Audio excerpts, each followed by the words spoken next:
এসটিএফের শ্বাসরুদ্ধকর অভিযানে অবশেষে বন্দী হল দুই মূল ঘাতক ফয়সাল আর আলমগীর। কিন্তু এই গ্রেপ্তার কি শুধুই পুলিশের সাফল্য, নাকি এর পেছনে লুকিয়ে আছে কোনো রক্ত হিম করার রাজনৈতিক অঙ্ক? আপনি যা দেখছেন সত্য কি তার চেয়েও ভয়াবহ?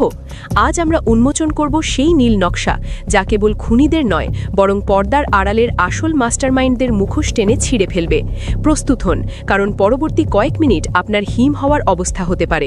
পটুয়াখালীর ফয়সাল করিম মাসুদ ওরফে রাহুল এবং ঢাকার আলমগীর হোসেন, এই দুজন ছিলেন স্রেফ ঘাতক মাত্র। কিন্তু তাদের পরিচয় যখন বেরিয়ে আসে ছাত্রলীগের সাবেক ক্যাডার হিসেবে, তখন পুরো ঘটনার মোড় ঘুরে যায়। এটি কি কোনো পুরনো রাজনৈতিক আক্রোশ, নাকি নতুন বাংলাদেশের স্থিতিশীলতা নষ্ট করার এক ভয়াবহ প্রচেষ্টা?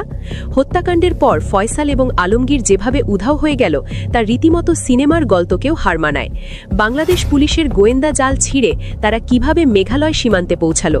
মেঘালয়ের দুর্গম পাহাড়ি অঞ্চল এবং ঘন বনজঙ্গল ব্যবহার করে তারা ভারতে প্রবেশ করে। এই ধরনের অপারেশন কোনো সাধারণ অপরাধীর পক্ষে একা করা সম্ভব নয়। এখানে কাজ করেছে একটি সুশৃঙ্খল নেটওয়ার্ক। ভারতের পশ্চিমবঙ্গ পুলিশের স্পেশাল টাস্ক ফোর্স জানিয়েছে, এই খুনিরা অবৈধভাবে অনুপ্রবেশ করে ভারতের বিভিন্ন প্রদেশে আত্মগোপন করেছিল।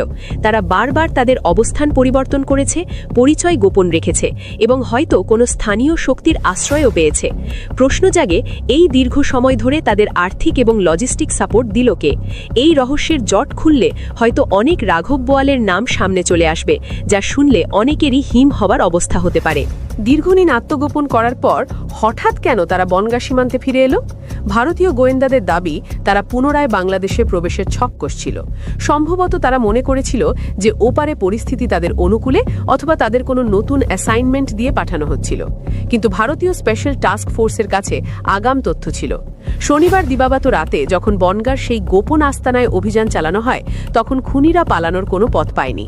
ফয়সাল এবং আলমগীরকে হাতে নাতে গ্রেপ্তার করার পর তাদের যখন জিজ্ঞাসাবাদ করা হয়, তখন বেরিয়ে আসে অবৈধ অনুপ্রবেশের সুনির্দিষ্ট ধারা।